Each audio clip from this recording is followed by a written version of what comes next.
Kembali di Sindo Today pemirsa, kasus dugaan korupsi kuota haji di Kementerian Agama tahun 2023-2024 kembali bergulir di tengah bencana Sumatera. KPK hari ini dijadwalkan memeriksa ex-Menteri Agama Yakut Khalil Qomas. Ini merupakan pemeriksaan pertama Yakut setelah kasus kuota haji naik ke tahap penyidikan. Dan sudah bergabung bersama kami Amrina Rida bersama juru kamera Seto Pratomo yang berada di gedung KPK Jakarta. Amrina, apakah mantan Menteri Agama Yakut Khalil Qomas sudah tiba di gedung KPK?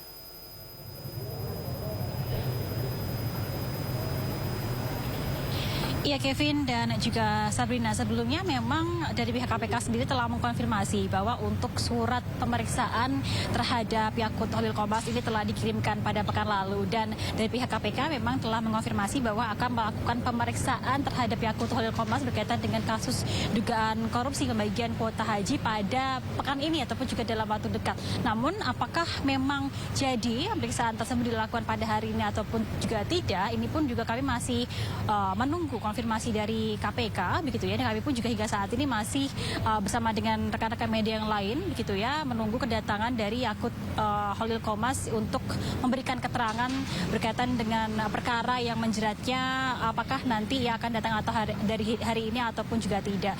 Dan Kevin dan juga Sabrina, pemeriksaan ini bukanlah pemeriksaan pertama sebenarnya, karena sebelumnya pada bulan Agustus dan juga bulan September dari pihak KPK ini telah melakukan pemeriksaan kepada Yakut Khalil Qomas, di mana dalam pemeriksaan tersebut masih dalam tahap penyelidikan.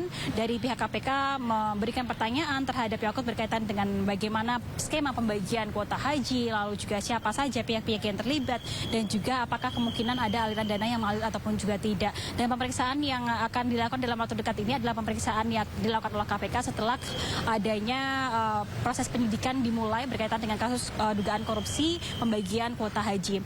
Kevin dan juga Sabrina, kalau kami mendengarkan begitu ya penjelasan dari KPK, pemeriksaan yang akan dilakukan oleh KPK terhadap Yakut Khalil Qomas selaku ex-Menteri Agama dalam waktu dekat ini begitu, ini adalah lanjutan dari proses investigasi yang telah dilakukan oleh KPK. Dan KPK sendiri sebenarnya memang telah melakukan investigasi secara langsung dengan menerjunkan tim ke Arab Saudi secara langsung, di mana tim dari KPK ini survei berkaitan dengan bagaimana lokasi ibadah haji di 3 kota yang ada di Arab Saudi, yakni adalah di Mina, Arafah, dan juga Arab Saudi, di mana survei tersebut ini berkaitan untuk mencari bukti. Kita akan nantikan nanti bagaimana, apakah untuk pemeriksaan tersebut jadi dilakukan hari ini atau juga, dan juga bagaimana skema dan juga duduk perkara berkaitan dengan kasus dugaan korupsi ini. Setelah demikian kembali ke Anda Kevin dan juga Sabrina.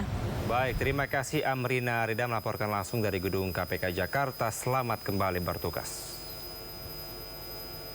Sementara pemirsa, atlet angkat besi Indonesia Rizky Juniansyah menunjukkan kelasnya sebagai lifter top dunia dengan meraih emas di SEA Games 2025 sekaligus memecahkan rekor dunia.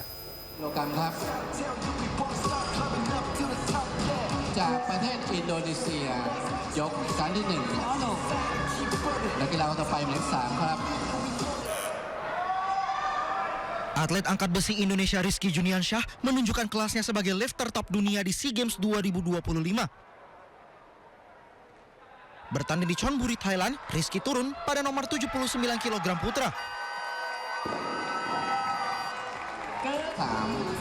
And number 4 to follow. นักกีฬาคนต่อไปหมายเลข4ครับ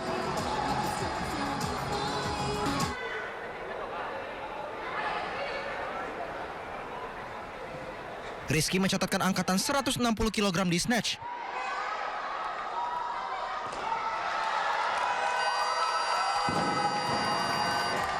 Okay. ประเทศอินโดนีเซียยกครั้งที่3 Again, 2.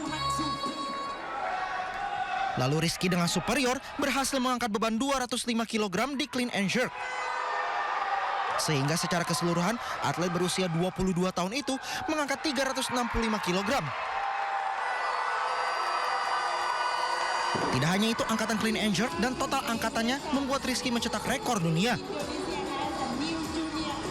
Untuk clean and jerk, Rizky mempertajam rekor atas namanya sendiri di angkatan 204 kg pada kejuaraan dunia 2025 pada Oktober lalu.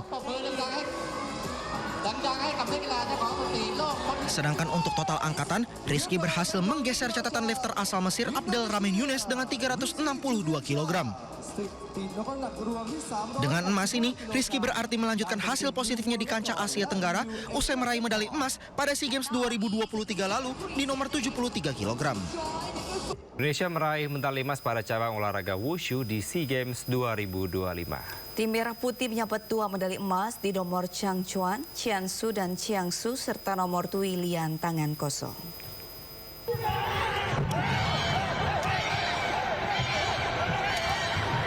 Indonesia meraih medali emas pada cabang olahraga wushu di SEA Games 2025. Tampil di Bangkok, Thailand Senin siang waktu setempat, Ahmad Givari Fawais, Ahmad Ghazali Fawais, dan Terence Cahyadi menjadi yang terbaik di nomor duilian tangan kosong. Ketiganya menjadi yang terbaik usai mengumpulkan 9.746 poin. Mereka pun berdiri di podium tertinggi dan menyumbang medali emas untuk Indonesia. Senang, ya, pastinya senang sekali dan sangat bangga ya. Dan mau berterima kasih juga kepada pelatih-pelatih semua, terus orang tua sama siapapun yang support kita bertiga dari awal kita latihan khusus sampai sekarang. Kalau untuk target kita, karena kan juga pertama kali ikut SEA Games, kita pokok fokusnya main yang terbaik. Jadi di satu sisi nggak terlalu lihat target, pokok main yang terbaik, nanti hasilnya ngikutin gitu. Selain itu, Patricia Geraldine juga menyumbang emas untuk Indonesia di wushu. Patricia menjadi yang terbaik pada nomor gabungan Changchuan, Jiangsu, dan Changshu. Atlet yang akrab disapa Patrice ini meraih total nilai 29.266 poin. Patrice pun menyabet emas untuk tim Merah Putih. Dengan hasil ini, Timnas Wushu Indonesia telah mengoleksi 3 emas dan 3 perak dan menjadi pengumpul medali terbaik di nomor taolu.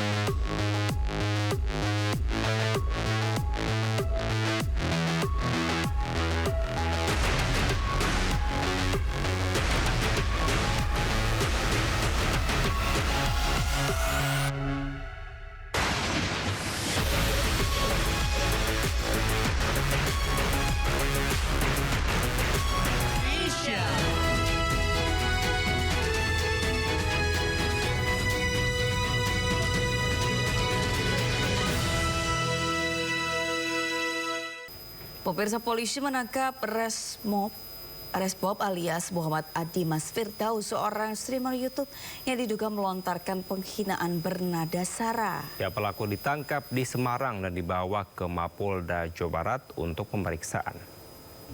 Bandung dia.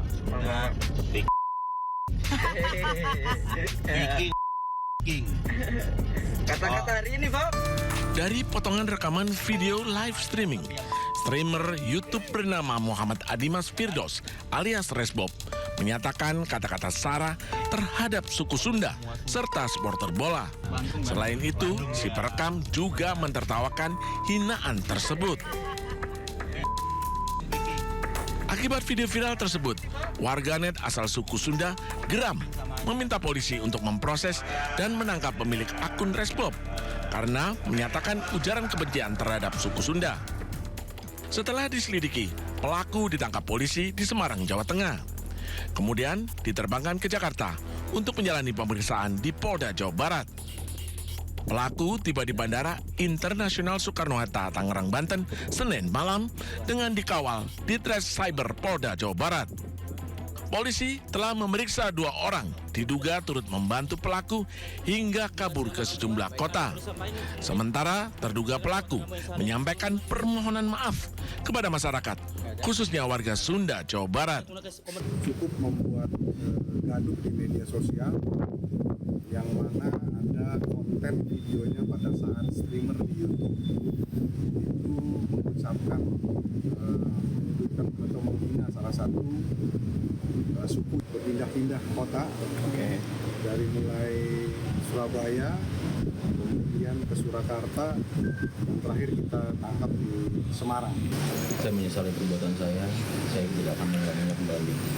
Kalau warga sudah maafin saya menyesali perbuatan saya.